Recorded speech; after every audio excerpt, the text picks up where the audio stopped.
Hey guys, it's Dom. I'm just gonna record a quick deck tech. This is actually um, I'm between rounds 2 and 3 right now. I won't give spoilers on how my first 2 rounds went because I think I'm gonna post this at the front of the video series. But anyway, so at this point you should have seen me draft the deck.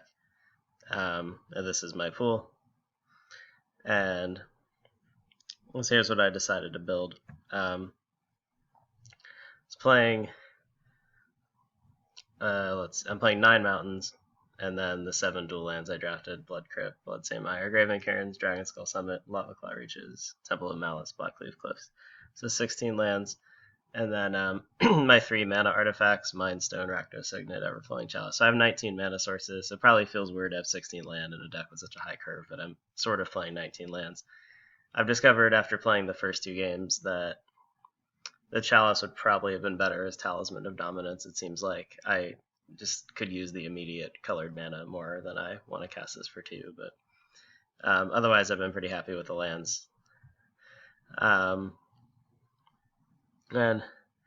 so this doesn't sort by converted mana cost, sadly. But so I'm just going to go by card types. That's what we have.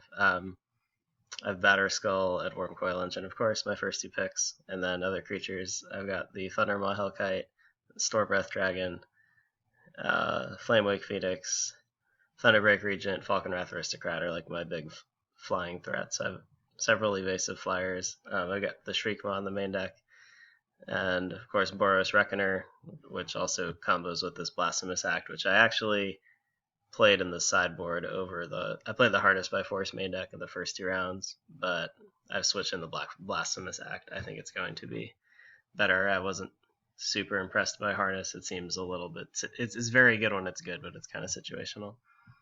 And then, so I got the Reckoner, and then I played Figure of Destiny and Dragon Whisper just to have a couple of early drops, and I've been happy with that so far. Then we also have Zealous Conscripts, which is better, I believe, in the main deck than the Harness. It does more things. It can steal their Planeswalkers, can take any permanent, which is sometimes relevant.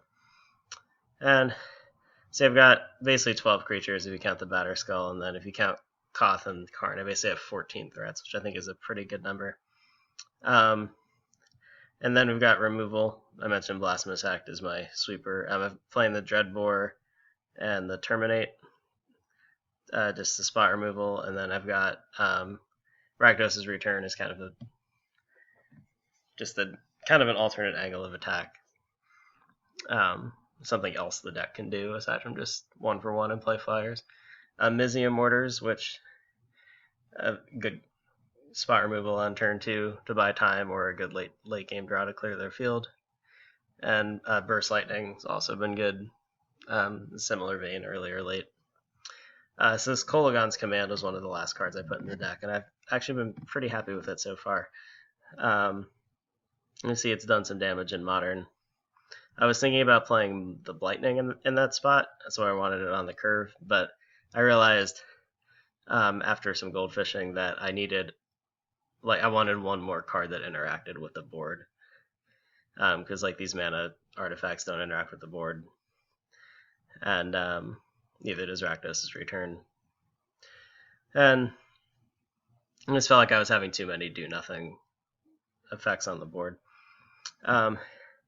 So, again, I've configured this to be the kind of aggressive flyers.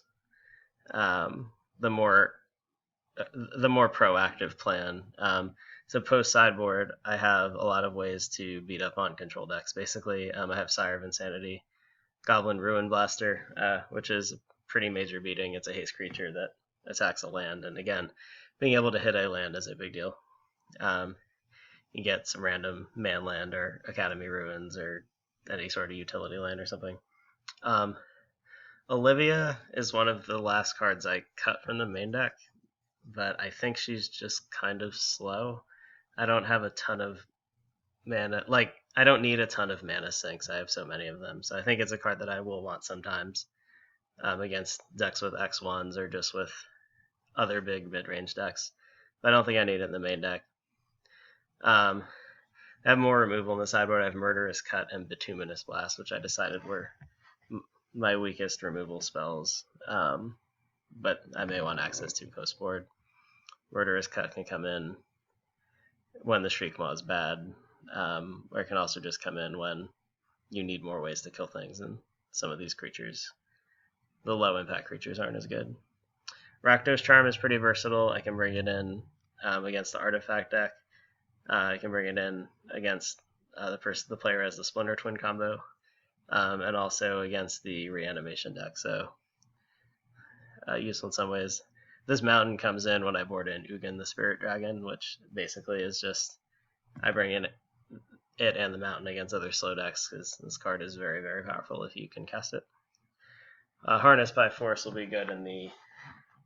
I want this against the ramp deck, the Steeler Primeval Titan, and really any deck where you get into a racing situation, this card's pretty good. Chain Reaction is going to be good against the two green mid-range decks in this tournament. Blightning also for the control decks, and then Vandal Blast just for the artifact matchup. When I'm sideboarding out cards against the low creature count decks, I can board out Mortars, Terminate, maybe Burst Lightning, maybe Shriekmaw, depending on what they got. And Blasphemous Act too. So it's probably the most common switch, like switching to the control role as we cut some of the creature removal, bring in these other threats. Obviously, there's going to be times when individual cards aren't that good. So hopefully we'll also kind of learn as I go here. But that's the gist of how the deck works. And hopefully these upcoming videos will involve me smashing a lot of people. But I guess we will find that out later.